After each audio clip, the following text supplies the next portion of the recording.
Hi friends, இந்த video வந்து நம்ம என்ன பார்க்க போகிறோம் அப்படின்னு கேட்டிங்கன்னா, இப்போ வந்து நம்மளோட சீமான் வந்து நம்மளோட தளபதி விஜய் ரொம்ப டேரெக்டாக வந்து அட்டாக் பண்ணியிருக்காங்க. இப்போ வந்து ஒரு ப்ரெஸ் மீட்டில் அப்படின்ட்டு இப்போ வந்து அந்த ஒரு வீடியோ வந்து சோஷியல் மீடியாவில் செம்ம ட்ரெண்டிங்காக போயிட்டுருக்கு. ஸோ அந்த ஒரு விஷயத்தை பற்றி வீடியோ நம்ம டீட்டெயிலாக பேச போகிறோம்.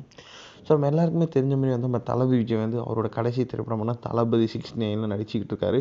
ஸோ அதுக்கப்புறமா வந்து அவர் வந்து ஃபுல் அண்ட் ஃபுல் வந்து அரசியலில் மட்டும்தான் ஃபோக்கஸ் பண்ண போகிறார் அப்படின்ட்டு நம்ம எல்லாருக்குமே தெரிஞ்ச விஷயம் தான்.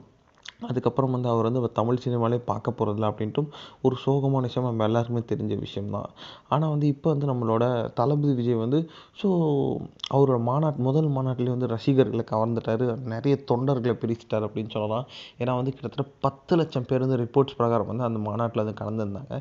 அண்ட் அவரோட ஸ்பீச்சும் வந்து ரொம்ப சூப்பராக இருந்துச்சு. அண்ட் நிறைய பார்ட்டிஸை வந்து ஆப்போசிட் பார்ட்டிஸை ரொம்ப டேரெக்டாகவே அட்டாக் பண்ணியிருந்தார். ரொம்ப தைரியமாகவே. இதனால் வந்து நிறைய பேர் வந்து அவரை வந்து எதிர்த்தாங்க அப்படின்னு சொல்லலாம். ஸோ அந்த மாநாட்டுக்கு முன்னாடி நல்லா பேசிகிட்டு இருந்த சீமானும் வந்து மாநாட்டுக்கு அப்புறம் வந்து நிறைய அவருக்கு எதிர்த்தாங்க அப்படின்ட்டு ரசிகர்களும் அந்த கருத்தை வச்சுருந்தாங்க. ஸோ இப்போ வந்து எல்லா ப்ரெஸ் மீட்லேயும் வந்து நம்மளோட சீமான் வந்து தளபதி விஜயை அட்டாக் பண்ணுற மாதிரி தான் வந்து பேசிக்கிட்டு இருக்காங்க. அந்த ஒரு விஷயம் தான் வந்து இன்டர்நெட்டில் ரொம்ப ட்ரெண்டிங்காக போயிட்டுருக்கு. இடையில் வந்து இப்போ வந்து நம்மளோட சீமான் வந்து செம்மையாக ஒரு விஷயத்தை வந்து பேசி நம்மளோட தளபதி விஜயை ரொம்ப டேரெக்டாக அட்டாக் பண்ணியிருக்காரு. அதாவது, நீ 200 கோடி சம்பளத்தை விட்டுட்டு அரசியலுக்கு வந்தவன், ஆனால் நான் 2000 கோடி பேரம் பேசியும் கூட்டணி வைக்காதவன்.